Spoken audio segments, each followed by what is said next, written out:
When most people think of trying to find a parking spot, they probably think of trying to save themselves 15 seconds of walking between their car and the grocery store. But in trucking, parking is very different. Parking isn't just a prerequisite for finally getting some sleep, it's also the law. Truckers are only allowed to drive for a maximum of 11 hours per day, and once you're parked for the day, you aren't allowed to drive again until you've rested for a minimum of 10 hours. So what happens if you roll into a truck stop after 10 hours and 50 minutes of driving, only to realize that it's full? I'll tell you, you go straight to jail. Seriously, that's how it works. You either have to park illegally on a ramp and risk getting a ticket, or worse, an accident, or you can keep driving past your legal time limit and pray that you can find a parking spot further down the road. But you're still risking a ticket because your electronic logging device will snitch on you for driving too long. To make matters worse, not all parking areas were created equal. A lot of parking lots were designed for older, shorter trucks, and they're all but impossible to navigate in a modern semi.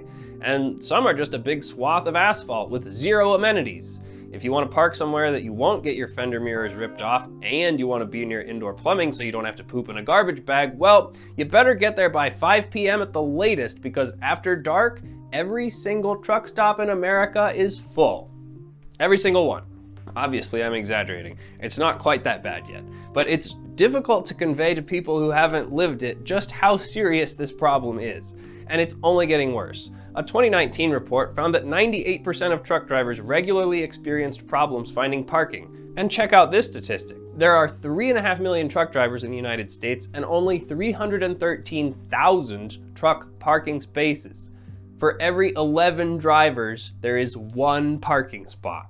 Those numbers came from the American Trucking Association, which isn't exactly the most reliable source. Historically, they've tended to prioritize corporate cash flow over the interests of actual truck drivers. The truth is that one parking spot for every 11 trucks line isn't entirely accurate.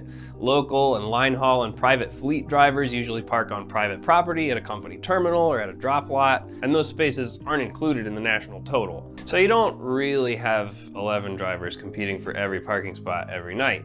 But there's definitely some competition. The vast majority of the foods we eat and the items we use arrive at our local store shelves thanks to over-the-road truck drivers, and they rely on those 313,000 spots in order to get the job done. In some areas, mainly the Midwest, the parking shortage isn't quite as dire, but it starts to feel downright apocalyptic the closer you get to pretty much any major city, especially along the coasts.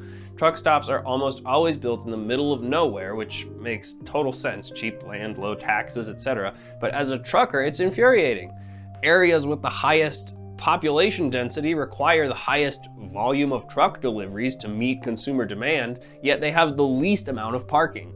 It's like that meme with the cartoon dog, no take, only throw, except no stop, only deliver. Parking is one of the few cases where the interests of truck drivers and the interests of big trucking companies are actually one and the same. A 2018 study published in the journal Transportation Research Record found that the average driver loses almost an hour of drive time per day due to parking constraints. And time is money. The authors estimate that lost time equates to a 12% pay cut.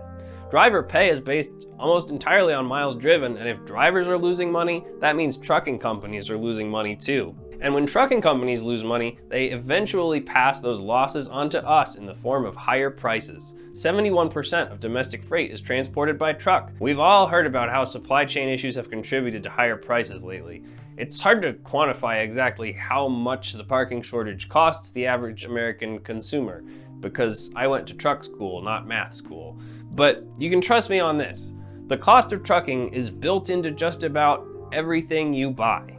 And when the cost of trucking goes up, so does the cost of everything else. So if trucking companies, truck drivers, and consumers would all benefit from more truck parking, what's the holdup exactly? Is there anyone actually opposed to giving truckers more parking?